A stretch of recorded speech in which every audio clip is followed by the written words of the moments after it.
for the Aussie Gridiron Network. This is the Aussie NFL Fantasy Show. No, I just had a plan tonight to say whatever Taylor said, just agree with him. So this is kind of throwing a spanner in the works for me. I'm going to rename Singletary Zero Terry because I think that's how much I'm going to have. Aussie? I had to show people on a doll where I got touched in the first 2 weeks. It was not good. We did not give consent. We were getting reamed. NFL? It'd be the shitting in his cereal, I think. That would be the problem. That is the issue, yes. I don't think I need to know Spencer Rattler's breakfast schedule. Is he putting turds in Alave's fucking breakfast like Car is? I don't know. Fantasy. Singles, baby. I'm taking him for sure. Well, that's exactly what I'm saying, Taylor. So thank you very much for clarifying. No problem. This is the Aussie NFL Fantasy Show. Antiques Roadshow. Looking through a carcass. This is great stuff. Purely entertainment as usual, boys. Yeah, just wonderful. Australia's premier NFL fantasy football show is back after 8 crazy weeks, and we are looking forward to week 9. You're listening to the Aussie Gridiron Network, and this is the Aussie NFL Fantasy Show. They call me Matty C, and with me is a salty man. Not at me, at Rico Daddle. It's Australia's finest fantasy football analyst. It's Taylor Goodall. Mate, how are you? People, get your asses off the sideline. It's week 9. Let's fucking go. Mate, you've just brought me down a massive level by talking about Rico Dowdle. Fuck me. What an unbelievable turn of events. But I'm sure we'll get to that when we're talking about another segment. But, mate, absolutely stoked to be back. Can't wait to introduce our newest guest because we've got another new person in the firing line for the third seat. So let's do it, mate. Are you loving this as much as I am? Because this is about the 4th week in a row. I think we've got a brand new fresh fish in, and you just get to do everything with the new ones. You get to do the 5 questions. It's the whole breakouts is new to them, the whole lot. I'm so ready for this. We get to torture the fuck out of new people. It's what I love best, mate. So it's absolutely fantastic. But I saw this a while ago, a few weeks ago, where I was like, We've got a really good slate for 4 or 5 weeks where you have brand new people that either have been on the podcast ages ago, from other years, and have been on a while, or brand new people like tonight. Well, and I mean, lovely to keep the tradition of the new faces coming. But of course, tonight we welcome a friend, but a foe in a way, a bloke who we have a lot of common things with, but just enough to cause a few rifts, and we'll uncover why some of that's true in the next 15 to 20 minutes. But ladies and gentlemen, welcome in Courtney Ward. How are you, mate? Welcome. Hey, boys. Thanks for having me. Mate, it's our pleasure. Although, what I understand is you and Tay, you guys actually go back quite a way. What's doing there?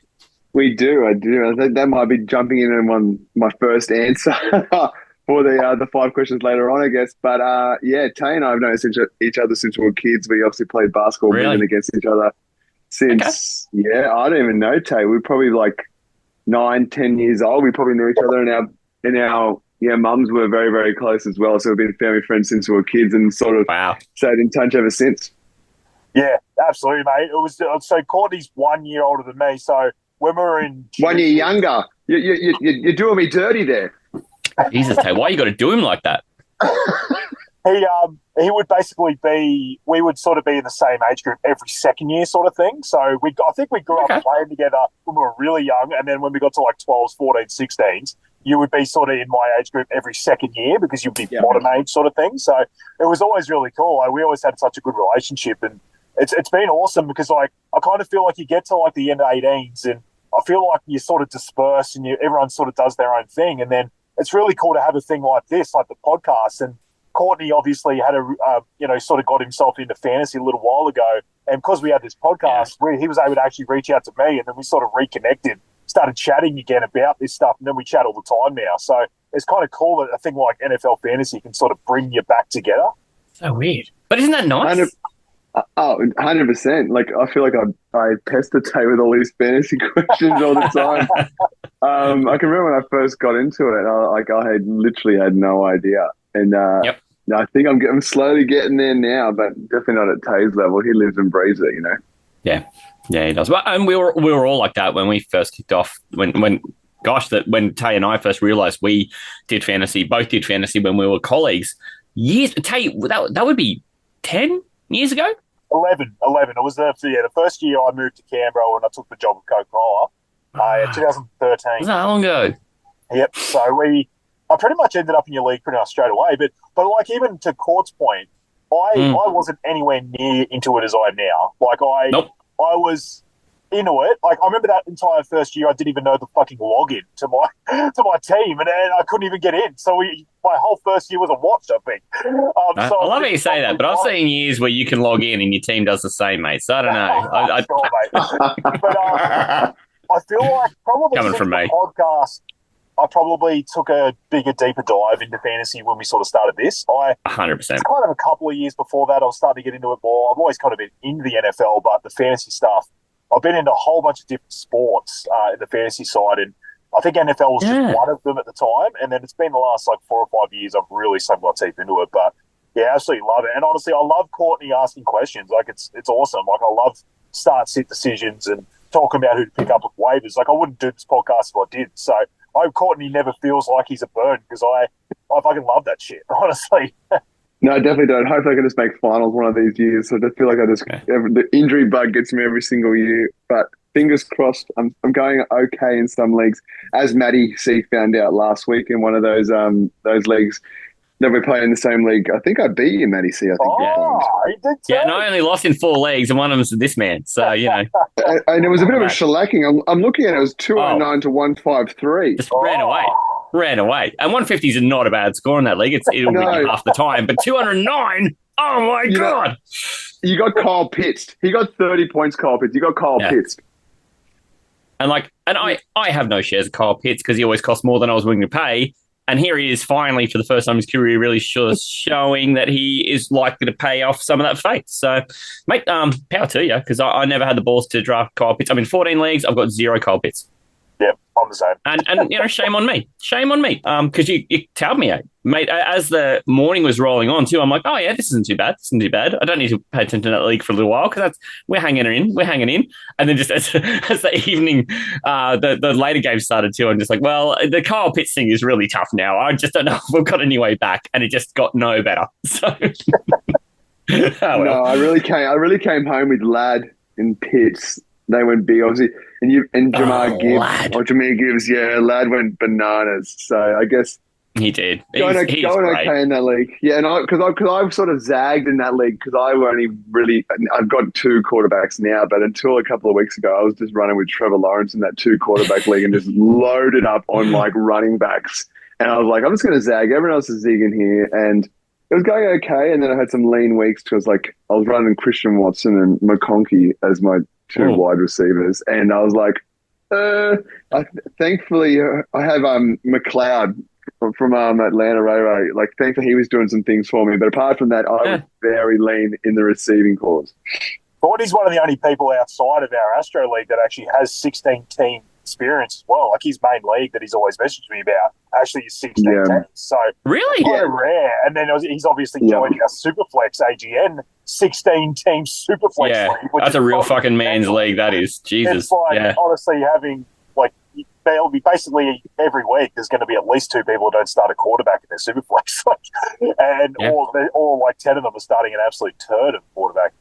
Superflex. I think it's mine are Dan Jones and Gardner Minshew or something like that. It's not good. Yeah, it's absolutely brutal. But it's actually cool that he's got that experience, because not a lot of people do outside of us that are in the Outro League that have been doing it for a long time. So it's kind of good. I think Courtney doing that as his first league is really interesting, because if he was then to join a 10 or 12 team league, I think he'd find it a lot easier. I think having that experience in a deeper league, it's normally the opposite. People start in a short league and then they venture out into a 16. Like Manjot's a good example of that. He's just found 16 teams so hard. Now he's out on his own. He's finding that real tricky. He's getting the swing of it. 8 weeks in, he started to get a few wins together, but it's the opposite way. But Courts, I reckon you get into a 10-team draft and you just be like, my team's going to be fucking bulletproof. I 100%. Literally my first year doing the 16 teams, I think I fell into the first pick and picked Sam C, and it was an injury disaster.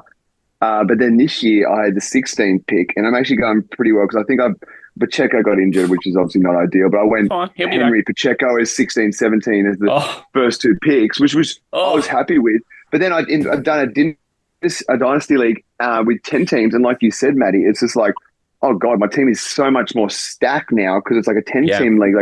I'm just used to 16-team leagues now, and getting the 16th pick in a 16-team league is not ideal, but you just got to make the most of it. And honestly, this is probably the best team I've had in that with my footy mates I love this. from back in Wollongong, the Figgy Kangaroos. Like, this is probably the best league I've had I love in this. that, and I'm still probably not going that well. Like, I was going good at 4-2. I've dropped the last 2 games. Like, Okay. no, it doesn't help. I've got, obviously, but Gus Edwards, I'm just stashing, but Pacheco, and then you think Deontay Johnson and T. Higgins all missed last week, and then Malik Neighbours as well. Like, what do you do? all these injuries have just been killing me. So, but I'm hoping. You sound like you're in a good position for this stretch run now. Yeah, listen to those names of those guys: Higgins, Neighbours, Pacheco coming back. Well, if I fully strength, I'd go Kyler Murray, Derrick Henry, Pacheco, Neighbours, Higgins, Brock Bowers, and then I either put Tyron Tracy or Deontay Johnson in the flex. Yeah, not bad. Not bad. So I'm not too bad. We consider it's a 16-team league, but not bad. I'm just gonna make finals. That's the thing, right?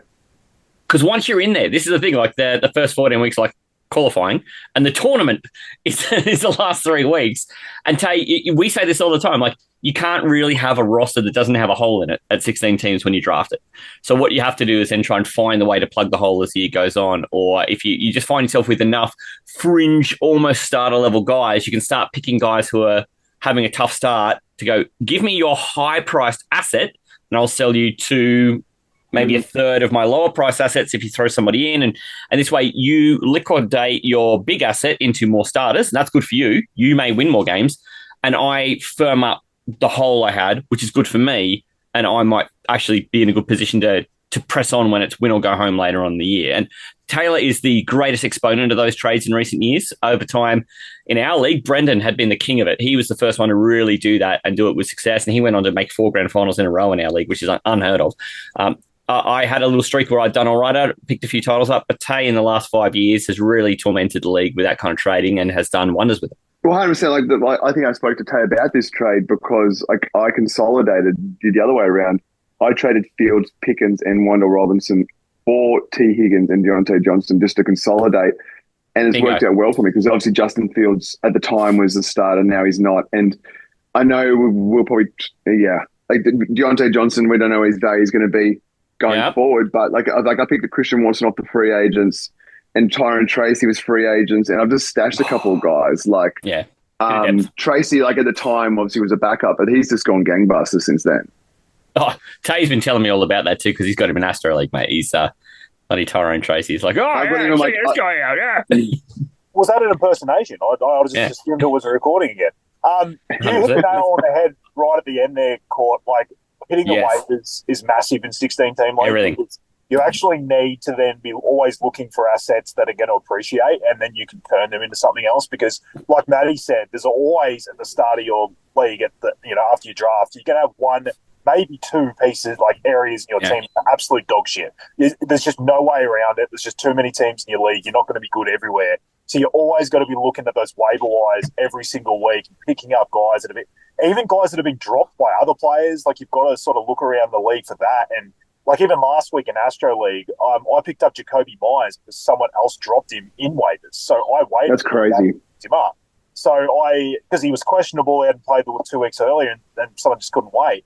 So I picked him up, and I basically have to use him as my wide receiver 1 at the moment because I've just been suffering injuries and just a bit of wide receiver hell at the moment. But that's what you have to do in a 16-team league. You can't wait. You have to look around. You have to try and find guys off waivers that you can either plug and play or turn them into somewhere that plugs a hole, like Matty said, in your lineup. So that's just what you've always got to be doing in a 16-team league. I don't think you can win being stagnant. No, that's like with Wendell Robinson. Sorry, I picked him up for the free agent, then turned him into another asset. Like, I guess we'll probably talk about some of these ones later on, but there's been my other ones I've sort of picked up this week and recent weeks who have sort of turned into strong assets. Like Christian Watson, I've always been a big fan, and obviously he's rocks or diamonds, but in that high-powered offense, if Love's going, like any of those guys can go off at any time. Pretty pass-friendly offense, yeah. Mate, Tate, we've got to subject Courtney to something pretty severe. Do you reckon he's prepared?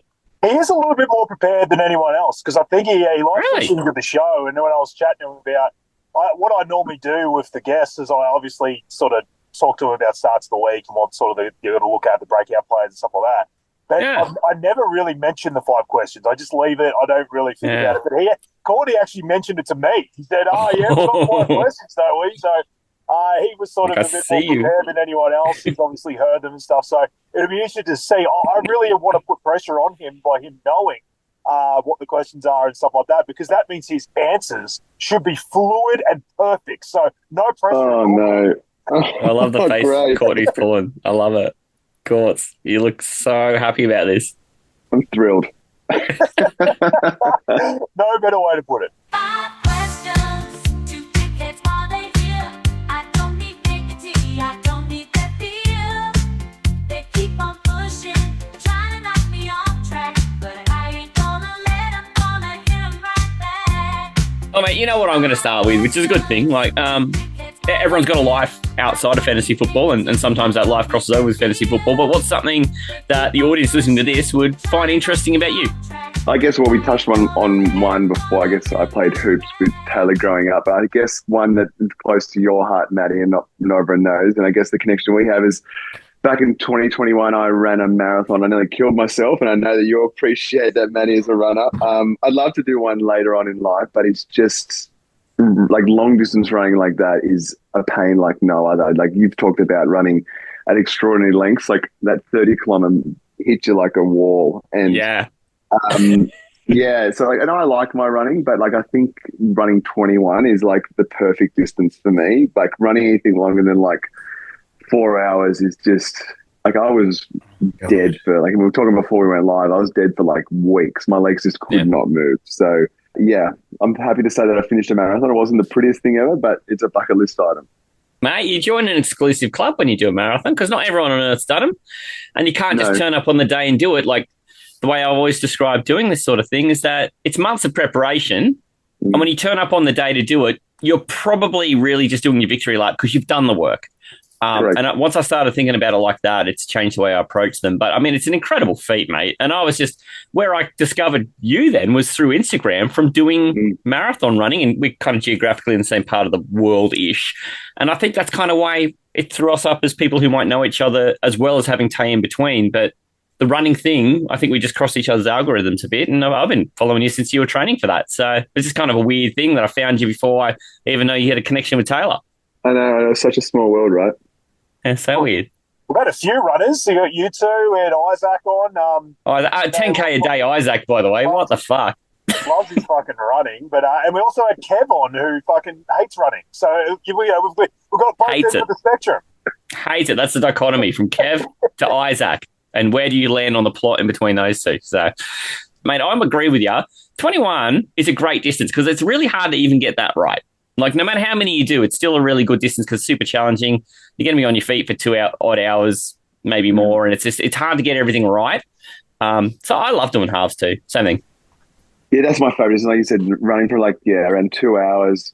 It doesn't ruin your like day. Yeah. So I like the 21K distance. It's like something you can sort of train for, but not like train for months. Like weeks to come back from. Yeah. You know, it's you can live doing them. You do a marathon. Fuck, I don't know. I didn't have any power for months afterwards. It just zapped me. I don't know. And you can find the time. The only reason like I could train for it was because it was time. Like it was COVID lockdown, the second one, I believe, and it was like gyms were closed. There was no other sort of way to sort of exercise. So it was literally like myself and a bunch of mates who obviously I play with this piggy league with. We had just sort of just gone into running and just gradually every Saturday went up and did more distance. Like it was probably like 10 to 15 hours every Saturday. Okay, what are we doing today? 21. Or we're doing today 25. And every Saturday moved up. Yeah. And then we did obviously some other runs during the week, but so you gradually build it up. And it was sort of that camaraderie thing as well, because we're all doing it sort of together. But like you said, such a big commitment of time. Like I just don't think, like right now, I just wouldn't have the time to train for a marathon. Yeah, look, boys, marathons are tough. Like I had to do a movie marathon one time, and it was just brutal. How'd it go? I hear you. I'm one of your people. All right, Courtney, this is the real shit. Don't worry about all that stuff. This is what the people come here for. If you were in an apocalypse, would you rather be fighting zombies or aliens? I've heard everyone's answers about these, and I've had to think about it. I think I'm going to choose zombies purely for the fact that I think I know what I'm getting with them. But like people have mentioned it before, like these aliens could be bloody super nice, or they could have all these gadgets and gizmos. Like I just don't know what I'm getting myself in for with an alien fight. Whereas a zombie, I'm just like, I think I could probably back myself in, like, knock off a couple of zombies if they're just like a normal ones. But the aliens, I'm just like, what are they bringing here? Like, if they're like getting superpowers like the Monstars from Space Jam, like, what am I getting here? Like, I'm going to lock in zombies. Monstars reference. I didn't think we were getting one of them when I woke up. After they take the talent or before? They could be those tiny little pipsqueaks. Who knows? Yeah, yes, I'm saying. I just don't know. Like, sure, if they're the pipsqueaks, but then they get their powers and then I'm up shit creek. Yeah, I don't know. They're going to have to steal it from fucking Charles Barkley. And I always laugh that they somehow stole Sean Bradley's talent. He didn't have talent. It was just fucking tall. I know. Of all the people they could choose. What did they steal? 5 athletes they chose, and Sean Bradley somehow gets a start in that 5. It always cracks me up. But like, if they'd actually stolen anything like of value from Sean Bradley, he should have shrunk to like 4 foot. Like, they stole his height. That's all they stole. I know. Unbelievable. Just a moment in time, too, of like, right, so we've got these 4 great basketballers and Sean Bradley. It's like, one of these things is not like the others. The funniest part is when they show him and he's like trying to run down the court and it's just like his feet stuck to the ground. I'm like, that just looks like Sean Bradley. I've seen him in the paint. Yeah. He's never finished a fast break in his life. What did they take? I don't understand. I love the rationales we get because it came up last week. Does it concern you that one of the zombies or multiple of the zombies might actually just be people who appeared in your life who you've got connective tissue with and you've got a relationship with that now you would have to obliterate to keep your own survival going? Like, does that bother you at all? Yeah, didn't think of that one. It's a moral quandary. That is a moral quandary. Yeah. Well, I guess if it's my life, I'm going to have to, I guess I just have to, you get rid of them. You have to put yourself first in this instance. So I think you have Siblings, to sort of... parents, doesn't matter. Well, otherwise I'm joining this zombie race. Like, damned if you do, damned if you don't. We should be amongst family. Marry the zombie boy. Marry the zombie. Well, what a solution, Tay. Great. Exactly. You see it as a problem, I see it as a solution. It's wonderful. I'm still going to choose zombies, even though that is a bit of a plot twist. That's very I Am Legend from when he had to kill his dog when he turned into a zombie. That's a fucking... Don't want that. Forgotten about that. Don't want that to be a tough. marathon. We've just ruined the whole night. That's tough. Yes, and spoiler alert for anyone who haven't seen I Am Legend. Sorry, guys. Sound the alarm. It's the premise of the whole movie, though. Everyone knows that. It's about the guy killing his dog, right? So. Yeah, so they do now. I'm sure it's on the poster. Fuck. Anyway, it's just that Joel O brought that up to us, and I'm like, I'd never considered that the zombies are just people who are now undead. And, bit of an ethical, moral dilemma in there that I just never considered. Not for a moment. Neither did I until you brought it up, Maddie. So fuck you, Joel, for making us really think hard. This question was meant to be fun. Yeah, you're a wanky, Joel. Fucking Joel. That guy, he's number 1 in Astro League at the moment, too. Screw him. All right, let's move it on. He's a number 1 wanker. Fucking hell. So, Courts, you've been following the American sports for quite some time. The NFL, who's your favourite team, and how did you happen across them? I'm rocking a Seahawks shirt now for the occasion, but when I was a kid, and I didn't know at the time, I was given this by one of my dad's friends, a Seattle Seahawks shirt, and I just thought it was just a sports shirt. I think it's probably the same as you both growing up. You just get all these sports shirts, and then when I was going through my collection when I was a bit older, I was like, oh, that's actually a Seattle Seahawks shirt. And then sort of that was about the time that Russell Wilson got drafted to the Seahawks, and obviously then I started following a little bit more, and then obviously that was a great time to be a Seahawks fan. So that's when I really started to follow NFL a bit more. Obviously, we've had some success. Like, one of my good mates is a New England fan, and every year he sends me that stupid clip. That's that stupid clip where we should have just given it to Marshawn Lynch instead of threw the ball. Ricardo Lockett. Yeah. But at least we got one. And now it's a bit of a lean period now for the Seahawks ever since Dangerous left us. But I'm a Seahawks fan. And that's sort of it's cool. I got a couple of my mates in that league from home are a Seahawks fan as well, which is cool. So we ride and die with them. How good was that Super Bowl play? Like, it was the old saying, like, yeah, they're playing checkers, not chess. Like, too bad the checkers got shoved right up their ass. I can still remember because I was working at Queensland at the time, and I'm just like, okay, oh my God, we've literally got like one of the best running backs of all time. Just give him the ball. And as soon as he threw it, I'm like, what are you doing? And it was just like, I couldn't look at the screen for like 5 minutes. And I was like, what? We've just thrown away the Super Bowl. Like, what are we doing here? And then now, like, obviously with all this Tom Brady stuff, it's brought up all the time. And it's just like, I don't need to see this all the time. No, that's just gut-wrenching. That's what that is, just gut-wrenching. Yeah. It's like, let's do what they don't expect us to do. It's like fucking double, like, thinking, like, galaxy brain shit. They're like, playing 3D chess. They're expecting us to run this guy who's going to be a 99.9% chance of scoring. But let's fucking do this play they're not expecting that's probably a 30% chance of scoring. They won't expect it. No, no. So I guess that's when you realise they suck, really, the Seahawks. That's the thing. You probably, it's all been down. Triggered the sucking. We were on the up rush, we're going up, and then since then it hasn't been great as a Seahawks fan, though. All right, mate, let's get to the next great question by yours truly. This brings out all the best in everyone. It always does.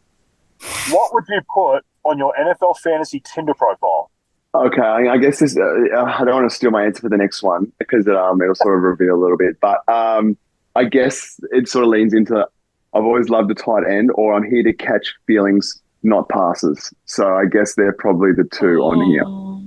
I don't know why. That went from one direction to a completely different direction on the second part. It was like, the tight end, I'm like, oh no, he's going to go real NFL fantasy show here.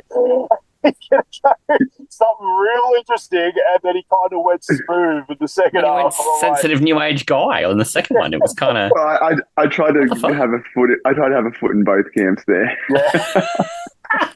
He's just keeping his options open, right? Yeah. Really, he's just like, well, each has their season. He wants the full spin. Different bait, different catch, No, I could have, depends on how we feel. I guess you could lean either way there. But I sort of just wanted to play with a bit of a straight bat as much as it kills Kay.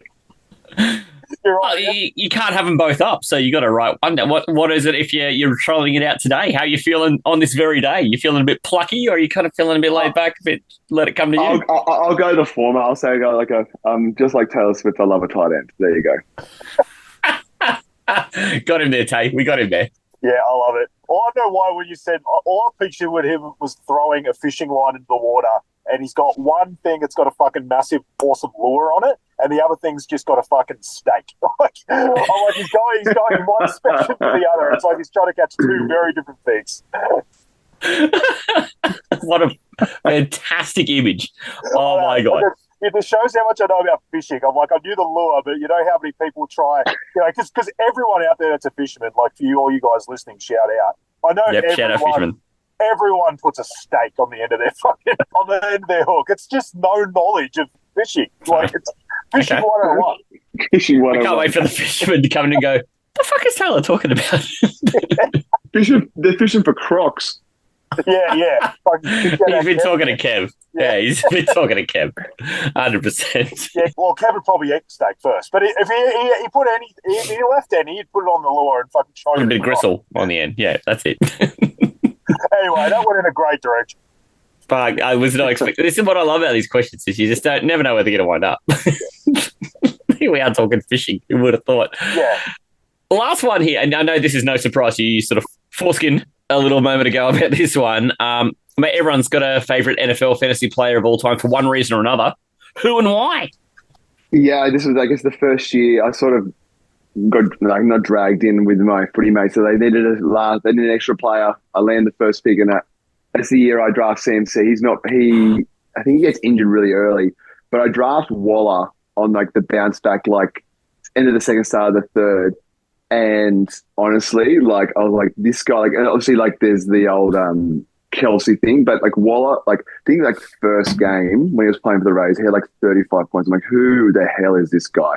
And honestly, I just rode him into the ground. Like he was awesome for me that year. Like, and obviously since then he hasn't been great, but ever since then, like I've always tried to make sure I've got a decent tight end on my team. Like this year, I've got Brock Wow. Bowers in one of my leagues, and it's great. But Nice. yeah, I'm always gonna have a soft spot for Darren Waller, just because that year he was just astronomical for me when he was playing for the Raiders. Like he just seemed to like snatch up all the passes for them. Like it was great.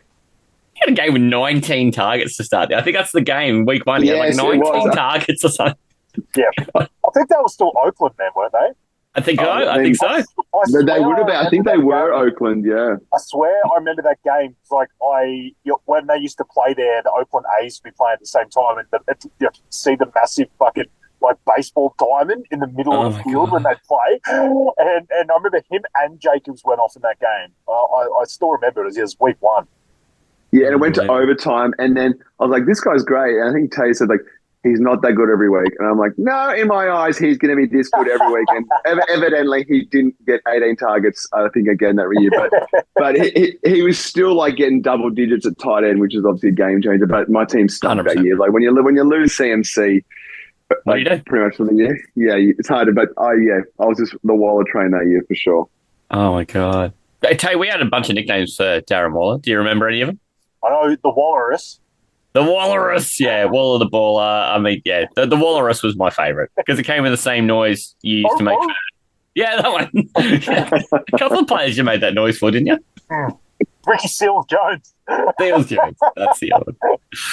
They're the same person, it turns out. They get the same intro. Yeah. They're about as good as each other at rapping. I know that. Oh, right. Oh. Okay, how violated do you feel now you've made it through 5 questions, Courts? You did well, mate.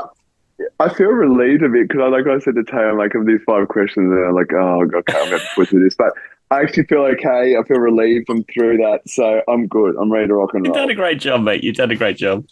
Tay, have you got a... Sorry, Tay? Straight from here, mate. Have you got like a rating scale we can give Courtney, like a you know how like foodies have like 5 chef hats or whatever? Tay, do you have a rating we can give Courts on that one? Yeah, I don't know. What the hell, like 4 or 5 dicks out of 5? I don't know. 4 out of 5 flaccid erect. I don't know. Yes, 5 flaccid dicks out of 5. I'll take that. Yeah. Now Flacco's a starter again, Tay. 3 hard dicks and a flaccid one. Is that 3.5? 3.5. Done. Yeah. Yeah, I think you handled it well. That's about as Aussie NFL fantasy as it gets. This is the Aussie NFL Fantasy Show. Mate, I'm moister than a horny oyster. Matty C is the greatest fantasy analyst alive. I don't remember that coming out of my mouth. This is the Aussie NFL Fantasy Show. Bit like that rash Taylor got at fucking schoolies. I'm back again. I love It's it. a great note to bust into breakouts on, which I just love how many things flow into the next thing, but just where the conversation takes us. Breaking out last week, I'll do a quick recap on some of the things that we talked about because some of them performed well, but Tay, you and I, we were on a bit of a unity ticket with Jordan Love last week. RIP Jordan Love. Yeah, that sucked ass. Yeah. I really liked him to have a lot of touchdowns last week. I just thought the matchup was awesome. Even, like, he obviously got injured, but I don't know, it was a weird one. To be honest, I did bring up on the podcast last week, my only concern was that Jacobs was going to run the ball too well. And that is actually my only concern when I look at the Jags as a quarterback matchup, is that 100%. they get beaten on the ground so easily that sometimes it actually doesn't help the quarterback that much, because if they're just getting all the fantasy points, then they lead and the quarterback doesn't have to do a lot. And that seemed to be what was happening in the first half. And then obviously in the second half he got injured. So, but I don't feel like even if he'd stayed in the game, he was going to get to the numbers that we needed him Probably to get not. that way. So, yeah, well, it was definitely a miss. Williams and Darnold were the suggestions from Jolio, and really Caleb stunk, and that offense was just anemic. And then Darnold was he was okay. So just remembered who he was and went back to being Sam Darnold instead of being like Joe Flacco. Yeah, it's Halloween time. He was seeing ghosts. Mate, Kenneth Walker, 0 touchdowns. Fantastic. Really? We had a great week. Only played 55% of snaps, 12 attempts, 1.3 per carry. We're on fire. I think I had Javonte for 100 yards. He managed half of that. Yep. Derrick Henry for 150 yards. He managed about 70. So, yeah, we were killing it last week, mate. Yeah, I had Cooper Kupp, 10 receptions. He got about 4 or 5. Tucker, my only hit was Tucker Craft, touchdown guaranteed. And I fucking lost my mind when it happened too, because I didn't even start in group chat, but too bad. That was basically the only thing I got right in that section. How was it? Well, and you also had him as a top 4 tight end, and any other week that would have been a top 4 finish, except for National Tight Ends week. Yeah, National Tight Ends week, and they fucking caught about 6,000 passes. It was unbelievable. Fuck, mate. He ended up as tight end 9, which I think that's a bit of fucking BS. I mean, come on. Any other week, 17 points will get you. Oh, it's probably tight end 1 some weeks. So just that's kind of why. bullshit. That's kind of annoying because that's why I started going away from actually going top whatever, like for my picks. For whatever reason, I didn't think a touchdown guarantee was enough. Oh, it's like I'll chuck on top 4 as well. Yeah. Stupid. So no more. That's it. Just sometimes less is more, Tay. Sometimes less is more, mate. Exactly. Just need to come back the next week and say I won. Can I give you my big win of the week, Tay? And you're just going to be like, fucking Matty. It's Courtney Sutton with his 15 points. Oh, my God. He even had a fumble. He finished with 17.12, a 28-yard pass. The guy does it all, mate. Courtney Sutton, marry me. Man never dies. So he's in my starts of the week list this week, of course. So that was last week. We had a shocker. David Njoku caught 5 to 10 catches for Jolio. My Jonu call for 12 points. He managed half of it. If I have this bar where I've only got to make 50% of what I'm saying, then I would be great at this segment. But turns out, fucking garbage. Absolute garbage. Bag of wet badger dicks. It is, mate. So, Courtney, you've got it nice and easy looking at how shite we were at this segment last week. I assume you're just going to towel us the fuck up this week at this by having some really great advice for folks. Let's hope so. Like, when you said Courtney Sutton, like, I got a shiver down my spine. Like, I was so high on him last year, and he just stunk up the joint. So he's on my no draft list. Yeah, so I'm anti Courtney Sutton, and I got burnt by him this one. I think a couple of weeks ago, he had one good game, and I lost by like a point, and he had like 25 or 30. I'm like, that fucking prick again. Fucking bastard. Then he got no targets the week after. Correct. And I was like, oh, that fucking, honestly, like, yeah. The exasperation on your face is incredible. Yeah, fuck Courtney Sutton. I was so high on him. And he just stunk up the joint last year. The passion, you really passionately dislike him. I love it. I'm sure there's players everyone has like that are just on the no draft list, and he is right up there for me for sure. You're just taking it so personally. It's amazing. The scars are showing. I love it. Yeah. Well, I'm going to kick it to Tay first. Tay, you got a quarterback for us, mate? I do, and this man used to be a slam dunk at this position, and he's someone that has probably been my best preseason take on a quarterback this year. Yeah. But I'm saying that I am finally in on Patrick Mahomes. Have you heard of that guy? I'm in on him in fantasy this week. He has been a fucking piece of shit all year to do a fantasy, and I'm saying finally he is a breakout player this week. You can actually start him. He has been so bad for like 25 games now. It's been unbelievable. Everyone keeps playing him because of his name, and he just does shit all because he doesn't have to do anything for this Chiefs team. But I'm saying this week against the Bucs, who are last against the quarterback position, I know they've lost receivers, but they still seem very good at still putting up points on the other side. I think this is finally the game that Patrick Mahomes actually steps up and has a good fantasy game. I've got him. He's going to have 3+ touchdowns. 3+, mate. Yep. Sounds good to me. Fuck, if you can't do it now. Oh, God, if you can't do it now. It's so funny because like a year ago, 2 years ago, this would just be like, yeah, sure, Taylor, that's fucking obvious. Yeah, he just calls that a Tuesday. I don't think he's had 3 touchdowns in like a year and a half. Like, it's outside of the playoffs. Like he has been so bad. Like he's been unstartable of his actual stats. But everyone starts him because of his name. So I'm saying that if you bench him and he does this, you look like a fucking goose. Yeah. Exactly, but he's sitting on your bench and he throws up 3 touchdowns. You go, oh, I benched Patrick Mahomes and he threw 3 touchdowns. Yeah. Everyone looks at you like you're like, do you speak English? Have you ever seen this sport? Yeah. But any other week when he throws up a 9.5, you're like, well, fuck, why am I starting this joker? Yep. Yeah, I think the Bucs, even without the receivers, are going to do enough on the other side. I know the Chiefs' defense is amazing. I just think the way Baker Mayfield's playing, he might actually be able to sort of keep them in it, at least enough to make Patrick Mahomes do a bit. And like Vita Vea is an amazing run stopper on the other side for the Bucs, and even though they haven't been amazing at defending the run, I just think they're far better at defending the run than they are pass. So That's what they do. I think they're going to need to run for the air a bit in this game, the Chiefs. So, yeah, I just think you fire up Mahomes this week and you'll finally get the guy that you thought you were drafting. Just going back on Mahomes, I didn't realize he'd been so bad this year. He's been hot garbage. He's so bad. Because I haven't had to play against him, but that's terrible. My one, I'm jumping on Bo Nix. I know that Simon Quinn frosts him as well. Quinny loves this.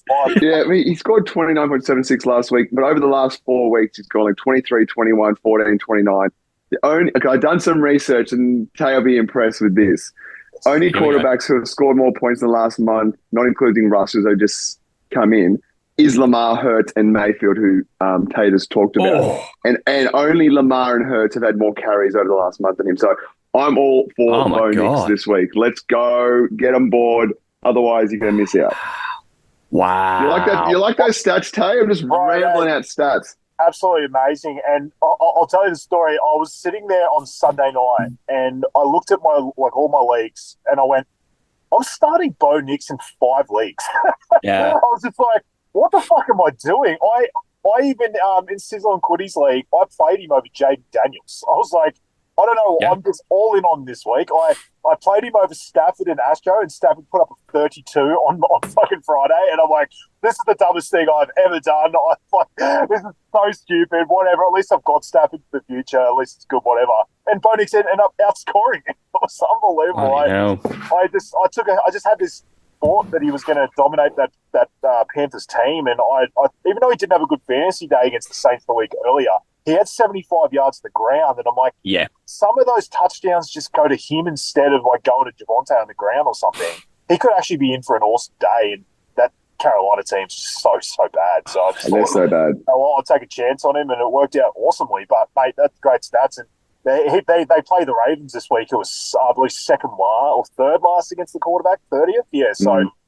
He's got a good matchup. I know it seems weird going against the Ravens at Baltimore, but they've been so beatable in the air this year that I don't think it's a bad thing. And he can always sort of garbage time his way to a good score in this game because if the Ravens are dominating early, he's going to be passing, and that could lead to some points in the second half.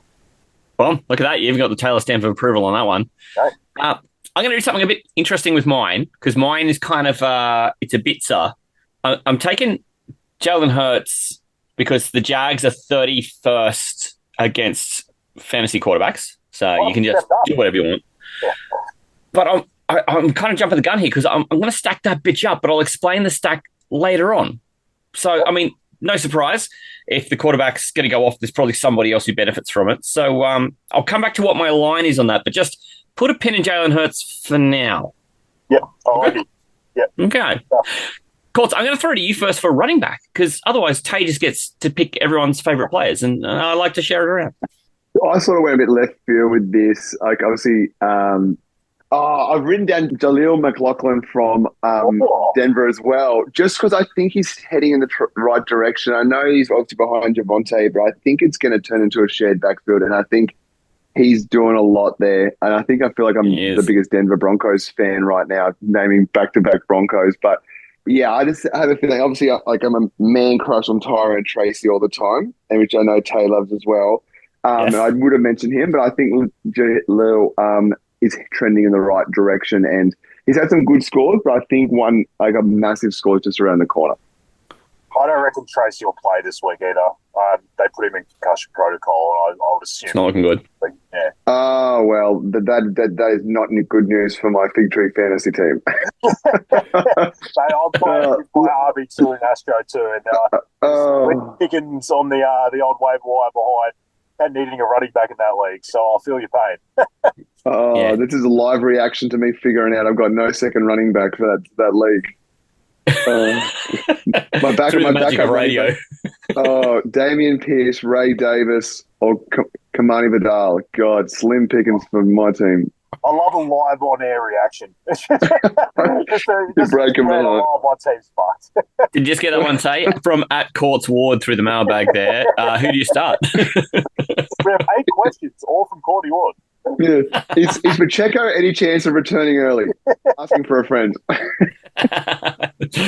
Wow, Jaleel McLaughlin. I wasn't expecting him to be part of the segment when I woke up this morning. Double down on the Broncos too. I love it. I mean, as someone who was in on Javonte last week, watching Jaleel McLaughlin fucking take carries off him, it definitely pissed me off. But what it sort of reminded me of is like you almost can't trust the backfield in general with Sean Payton. It's like you're going to get good weeks here and there, but it just feels like every time you think you've worked it out, it just all of a sudden turns. So that's kind of what I took from last week. But honestly, McLaughlin looks good. He actually looks better than Javonte did last week. So yeah, you're right. It could honestly just turn into a 50-50 split.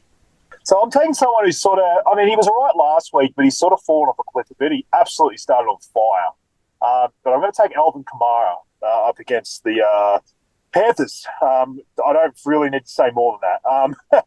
Last against running back and just last in our hearts, really. We just know this team sucks balls. I just think he has a true get-right game, this one. I see it being a better game on the ground than normal because, like, obviously you get good games out of Kamara because they're behind and he gets dump-offs. And he's got Derek Carr coming back, which helps him. Like, he just 100% constantly, and it just makes the offense move better and it gives him more red zone. I just think the Saints are in for a bit of a get-right game in general in this one. I just think Kamara is going to be a big part of it. Like I said, they just get gashed on the ground every single week, the Panthers. Saints will lead. They'll lean on the run. Just had a mind blank about the backup running back, not Jamal Williams. Kendra Miller. Miller, can't stay fit. Yeah, Miller's out. I believe he got injured as well. So I just think it's just going to be even more. Breaking news, he's injured. Yeah, even more Kamara. So write that down.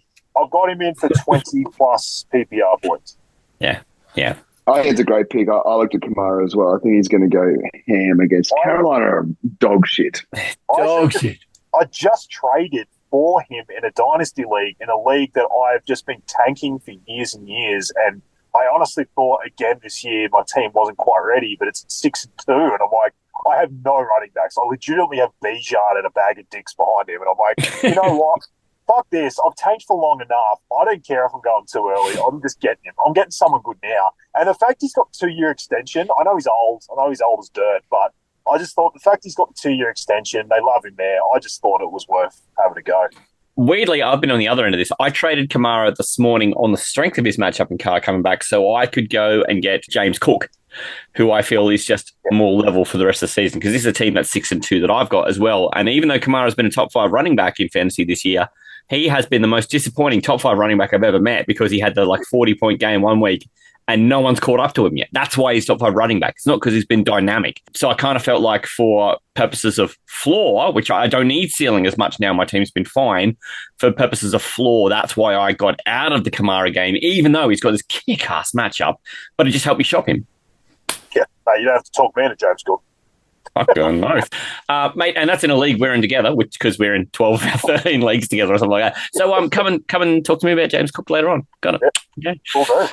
Mate, my running back, I'm going to go with Kyron Williams against, close your ears here, Courtney, against some team from the Pacific Northwest. Portland. Yeah, against Portland. Wait, is that the backup to Kyron? Kyron, yeah, the backup, yep. No, I'm gonna take Kyron against the Seahawks, only because the Seahawks are 24th against running back, and that's not the worst, but it's really, now that the box opens up a bit with Stafford having some passing weapons, you have to respect them. You have to respect Whittington and Tutu Atwell. You do have to respect Kupp and now that Puka's back and eating straight away, just gobbling up receptions. Now you've got a little bit more opportunity for Kyron to run, and his yards per carry just went bang last week. He was probably unlucky not to have a second touchdown on the ground because he had the receiving one. So I just kind of feel like things line up here for Kyron. I'm going to take him for the 2 touchdowns. Boom, boom. Double touchdown guarantee. Kyron is fucking bulletproof. Like everything went wrong for this team in the first couple of weeks that you would think would have destroyed Kyron. Because, it's like it either goes one way or the other. It's like their entire receiving core gets injured. So it's like you can look at this 2 ways, right? You can be like, okay, Kyron's going to get everything now because he's the only offensive piece. But then you can also look at it and go, everyone's going to stack their box against fucking the Rams because they have no receivers anymore. And Stafford can't really throw. Their own line is balls. And their own line sucks. They're so bad. And it gets worse every week. They seem to get an injury to it every week. yet it just doesn't affect Kyron at all. It's like amazing every fucking week. And then they get their guys back, and you're like, oh shit, is Kyron going to take a back seat because their receivers back? No, he's fucking awesome again. Like do you know what was funny, right? Like during there was no receivers, he was actually getting less targets then than when he actually has all his guys back. Because it's funny, it's almost like because everyone forgets about him in the passing game when they've got to worry about Puka and worry about Cup. It's like all of a sudden opens it up in the passing game to him more. So exactly my point. Utilised even more. But even during that time that those two were away, and you'd think the offense would suck, he was amazing. He was scoring every week. He's scored how many weeks in a row? It's like the CMC run. He scored like 15 fucking times in a row. It's unbelievable. I love that guy. I think he's fucking amazing. So that's my thinking, and it's nothing personal against Court's Seahawks there. It's just, mate, the guy is just eating the volume, and really it's kind of how you have to score against Seattle. So I think that's probably about as safe as it gets. Tay, have you got a wide receiver for us? Yeah, and talking about as safe as it gets, I'm going to have to put a high line in this. I'm not exactly picking no Jaleel McLaughlin here. I'll take, I don't know if you heard this guy, Justin Jefferson or Thomas Jefferson. I'm not sure. He's up against the Colts. They're 18th against wide receivers, so on paper it doesn't look like absurdly great, but like that, this team in general just isn't a very good defensive team.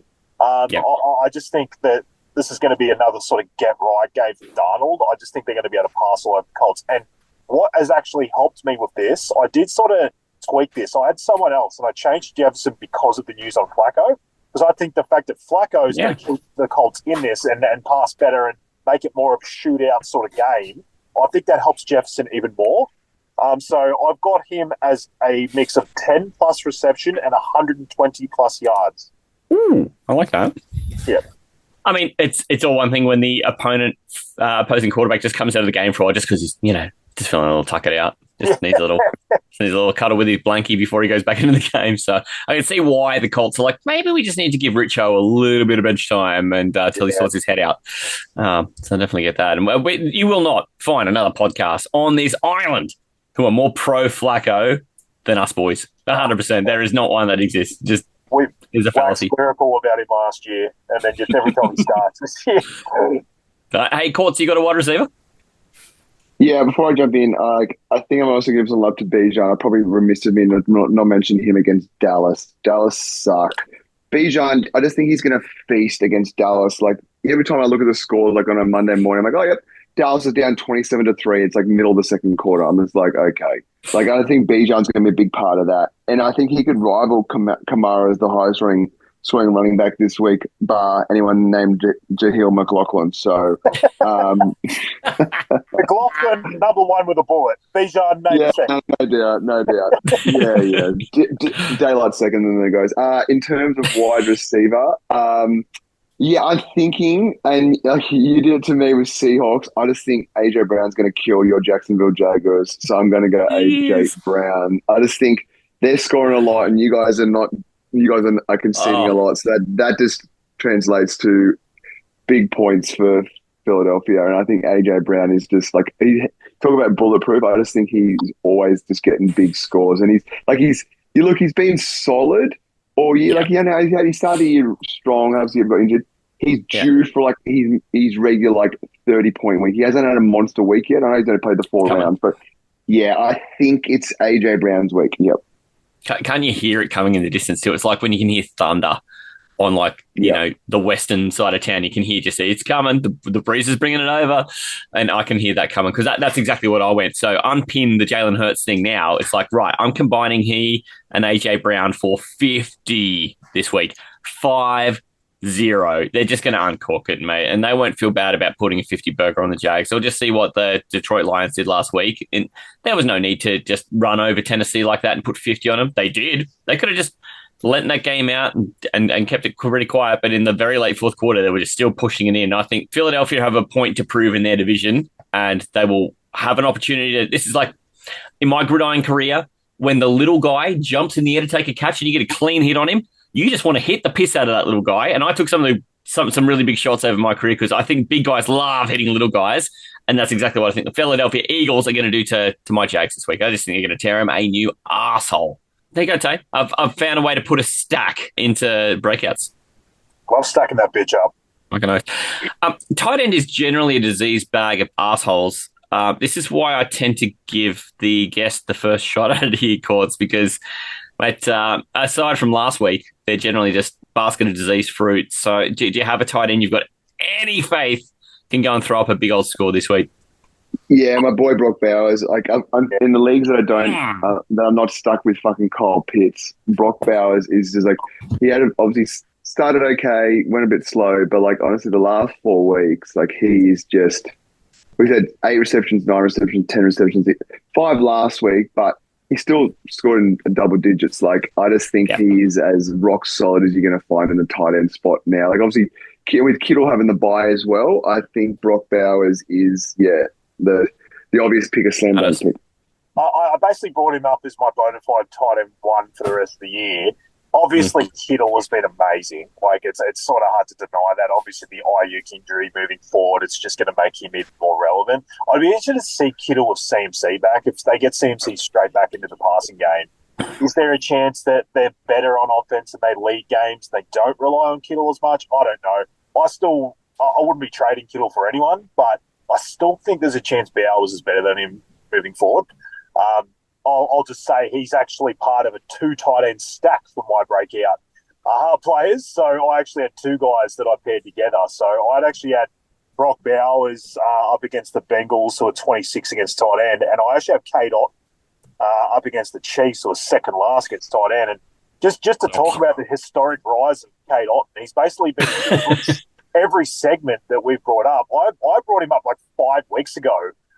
As someone that hadn't been talked about once and put him into Taylor Talk. And he had like 4 receptions and I was losing my mind against the Falcons that day. And he's just gone nuts ever since then. Like he's just so utilised in this team and he plays every snap. And Baker Mayfield's obviously, been a revelation this year on top of last year. And now he's obviously lost his top 2 receivers and he's just even more valuable in this team, and the Chiefs are actually second last against the position. So I've basically gone those 2 to combine for 18 plus receptions. Oh, okay. 18. Wow, I like that. My one actually just kind of dovetails into what you were doing with quarterback there, Tay, because you had Mahomes going boog. And, mate, you can do whatever you want to Tampa Bay. So why doesn't Kelsey have 25 points? My God, he started to look like Kelsey for the first time in a long time last week too, about the same time that Mahomes is starting to look like Mahomes. And I was going to go up Faith since their wide receiver core has been an absolute dirty pile of rags. And I just don't know what Hopkins is going to do for them and how long it's going to take for him to be worthwhile there against Tampa Bay. Mate, I think the sky's the limit for Kelsey this week.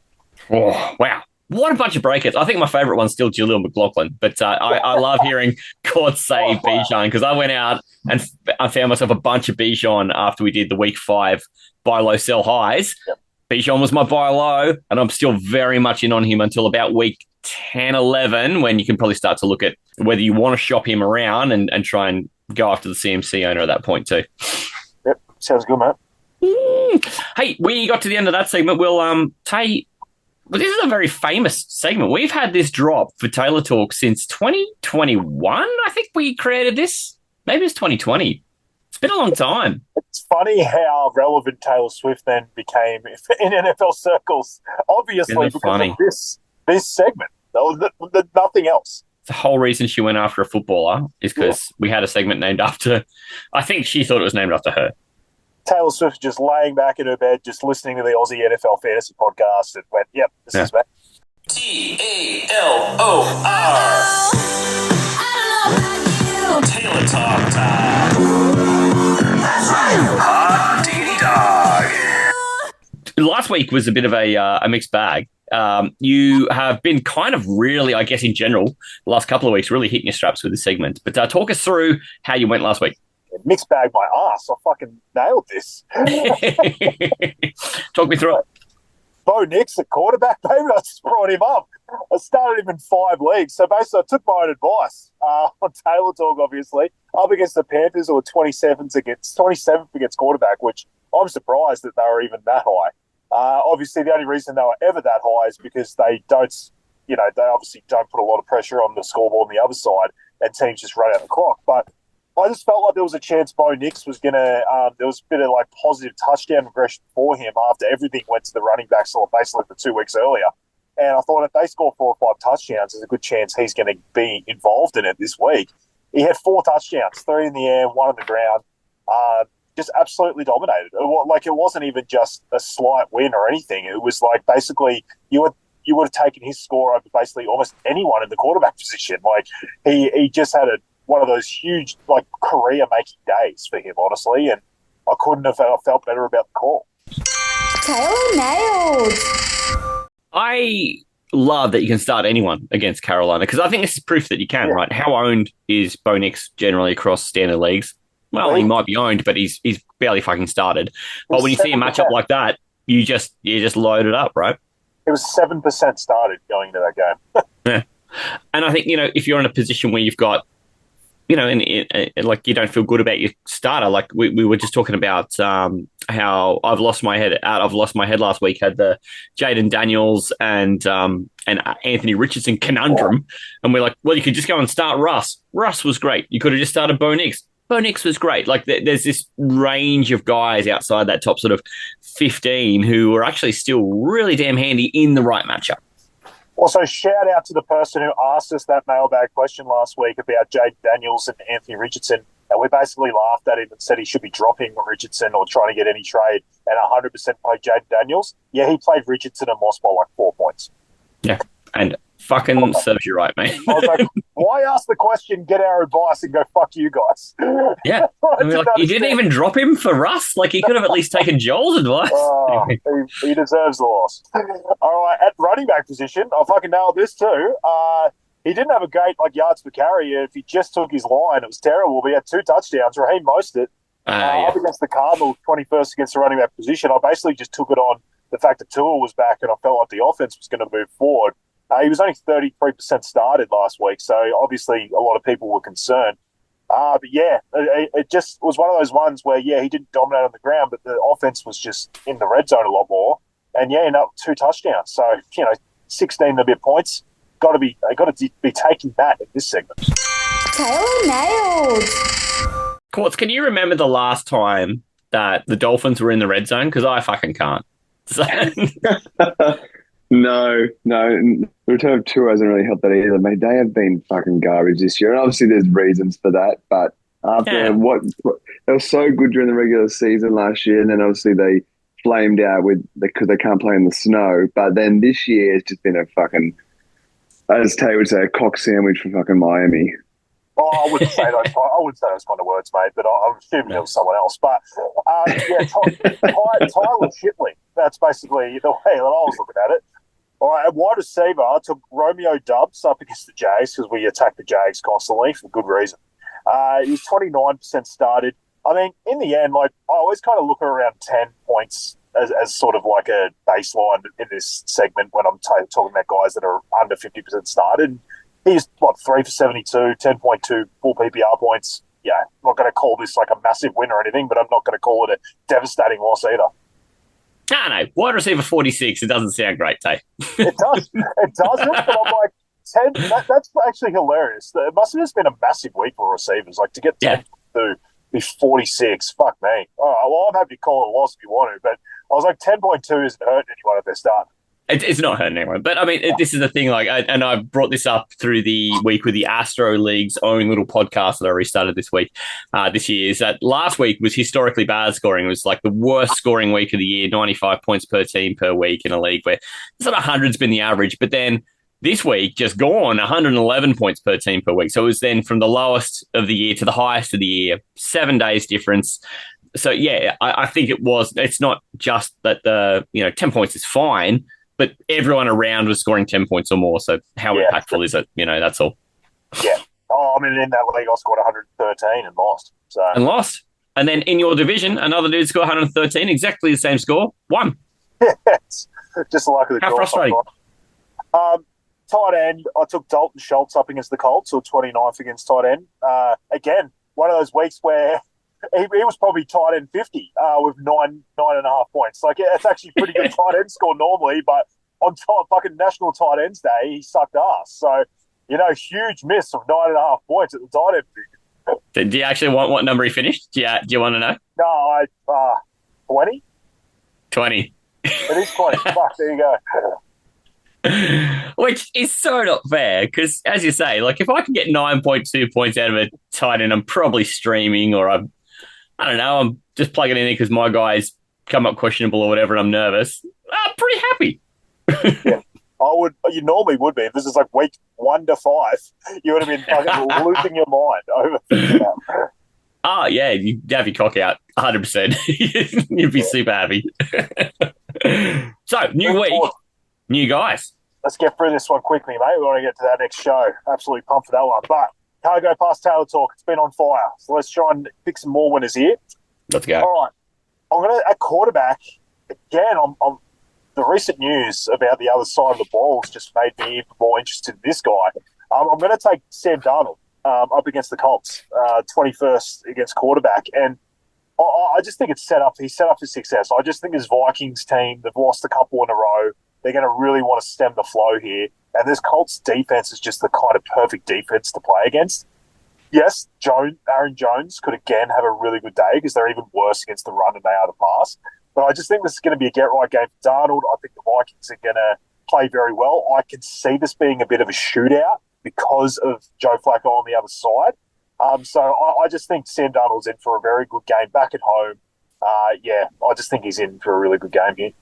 Gosh, you got that 10 plus 120 line for Jefferson as well, which I think plays perfectly into this. So, of course, you'd expect Darnold to be a bit more fantasy relevant when he's playing at home against the pus Colts, yeah?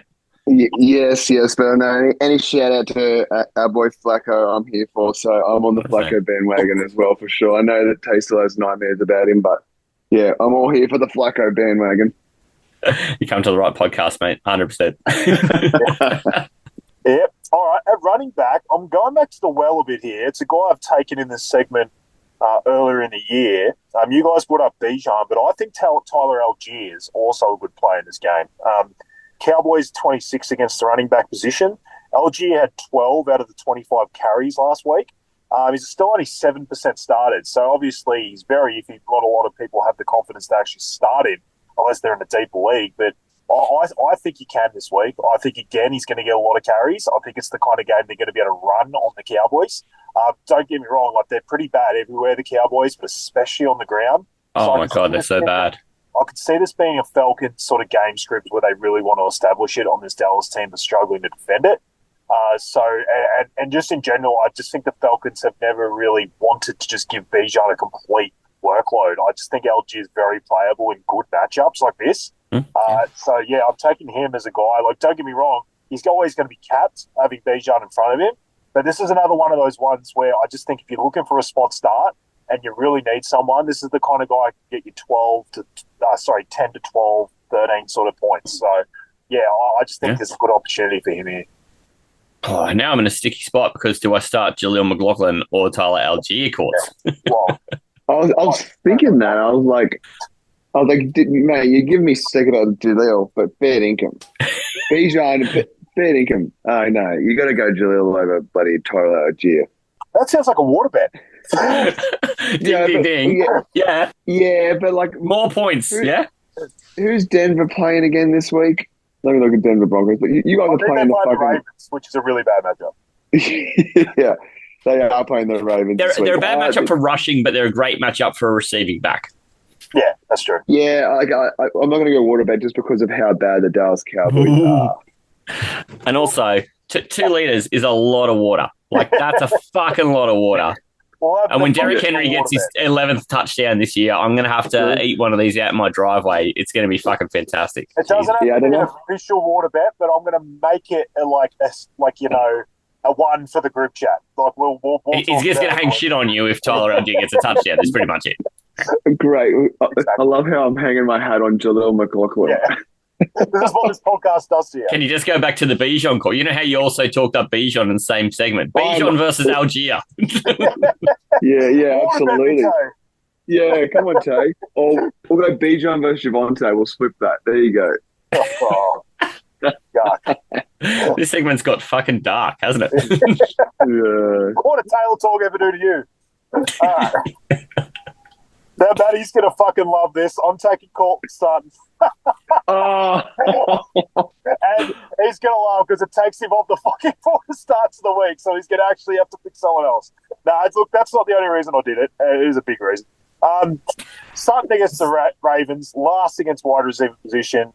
He's still sitting at 38% because everyone can't figure out what the fuck is happening with him. He all of a sudden because he's 10 fucking useless. He has He 10% in sucks. some fucking weeks. He has none the next. Blah blah blah. I just think the matchup's there for him. He's clearly the one in the team. I just think they're going to have to pass a shitload.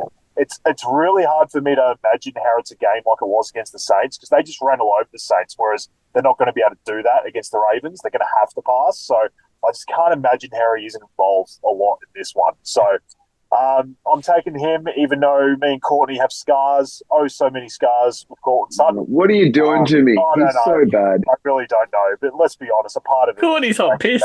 Someone else. Going straight to Courtney for a reaction. Keep going, mate. You're on fire. Oh, You've given it already. it was like a stab in the heart. And when you said that, I was like, "What are we doing here?" Did you at least respect he stabbed you in the front and not the back? You looked right in the face when he He stabbed did. you. He did. It's the people I try to live by people that want to stab me in the face. That's basically a life rule of mine. Of all the people, and you know how he's done you dirty, Tay. Now you're doing me dirty. Oh, well, we're going to have to move out of wide receiver quick. Let's get to tight end. And of course, you know I endorse your call. So moving on. Of course, yeah, we knew that. I'm going to take a risk here. I just wanted to do that. I was like, why not? I know this guy is going to not get started by a lot of people because it's going to be very questionable, but it's a stacking that bitch up with Darnold. I'm taking Hawkinson straight off his injury. I'm like, you know what? I know it sucks. I know he's coming off a massive ACL injury, but the way I looked at this was I think he was ready to go last week, and they just gave him that extra week off. They had the sort of mini bye, where he basically gets a week and a half. I think he's ready to go. And the good thing about Hawkinson is he wasn't like an athletic freak when he was fully healthy. Like the reason was he was really good at finding those areas, kind of like a Kelsey. And we've seen with Darnold and this KOC offense is it really, really needs that tight end position because you've even seen guys that have been playing the tight end position at the moment who just aren't anywhere near as talented as Hawkinson, been playing really well because this passing offense is just so well set up. So I think he goes straight in and has a fantasy relevant game this week. So he's not going to he was 0% started. Obviously that's going to go up when he's cleared. But I don't think he's going to get started by a lot of people because I think a lot of people had another tight end. And you trust it. Yeah. And I think it's hard to trust him straight off. But I'm saying I think he can. And I think he's going to have a better game than people expect. Yeah. I mean, I'm pretty sure I saw, and correct me if I'm wrong, Johnny Munt score a touchdown this week just gone. This is like, where does he appear on the depth chart for tight ends? Like he's scoring touchdowns. So you know that the role's there for someone who's not like a sneaker salesman when he's not on the field. So, like, I get it. I think what you're going to come up against, and I like your point on this, is just like, it's his first week back and people will be like, eh. So I kind of like that you're doing that. Much respect. And it has to be this scenario to pick a guy like this. Like, a guy like this isn't normally going to be in this segment. I'm talking about guys that are not getting highly started. So, yeah. I wanted to take a shot on him in the first week because that's when people are going to find him very iffy and people aren't going to know when to start him. And I'm saying if you have him and you don't have a decent option, I think he's playable this week. I wouldn't be surprised if he's on a snap, count. Like I wouldn't be surprised if he's only playing 40 to 50% of the snaps in this game. But the thing is, sometimes that's not bad. We just saw it with Puka. Like sometimes when they bring a guy back and he's on a snap count, it's like he's more relevant in those snaps. So I think there's an opportunity that he still has a very good game for fantasy. I mean, Courts, you don't hate this as much as Courtland Sutton, do you? Nothing. No, I like Hawkinson. I just think it's obviously a big risk getting him straight after an injury. So your ejaculation here. Yeah. I think you're really got your fingers crossed there. I like Hawkinson, but I just think he won't be used enough. But like I like Tay's point though. I think if you're ever going to pick him, this is probably the week because I think if he has one or two gangbuster weeks, then he's not going to be eligible. Then everyone start. Yeah, correct. Yeah. So I don't mind. I don't mind this. Yeah, anything's better than fucking Courtney Sutton at this point. I love how he's trying to give me shit, but it's actually throwing needles at Matty C, really. Hey, it's okay. Can't all love Courtney Sutton the way I love Courtney Sutton. It's all right. I have eyes for that man. I really do. For Robbie Guy. Wow. So Darnold and Hawk, how's that going to eat into Jefferson stack now? Here I was patting you on the back for the Darnold call, and I'm like, what's this going to do to Hawk, man? Are you sure there's enough to go around with him and Jeffo? I'm just taking everyone, mate. Apparently Darnold's throwing 600 yards in this game. Let's go. There's an Aaron Jones sighting in there. I mean, okay, all in on the Vikings. Start your Vikings. Jones will have a good game too. So, yeah, basically I just think this Colts defense isn't turning up. Green light. And then, so Darnold and Hawk in the stack, but then the other guys, Tyler Algier, who's been getting plenty of the work in Atlanta against a team who, I make this joke about somebody every week. My undersized 11-year-old, definitely with the form she's been in this week, would tear the shit out of the Dallas running defense. Absolutely. No troubles there. And, of course, we all love Courtland Sutton against Baltimore, right? Unity ticket there. Yep.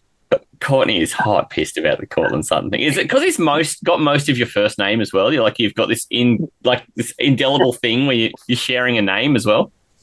That was why I liked him a little bit when I drafted him last year as well. I was like, this guy's got like half my first name. Yeah, and then he was just so disappointing last year. Like we do in that league, we'd sort of make a big hot take one each before the sort of season. When mine was Sutton would end up like I don't know if I said wide receiver 1, but I was just like he'll end up as like a top 12 wide receiver, and he was so fucking far from that. But in saying that, like my hot take this year was like I think like Gus Edwards would have the lead the league in rushing yards, and the guy's fucking gone backwards. So I think all my hot takes, and I fucking when I sent him my video message earlier in the year about I was all about Curtis Samuel, and he couldn't have had a worse year. So I think my hot takes are just fucking out the window at this point. You may notice I didn't bring that up earlier. No, I didn't want to drag you through that one. No, he has been. I had to drop him like a type in most of the leagues. He's just been unrosterable, you know. Yeah, he's not even on the field really at the moment either. So that's not good.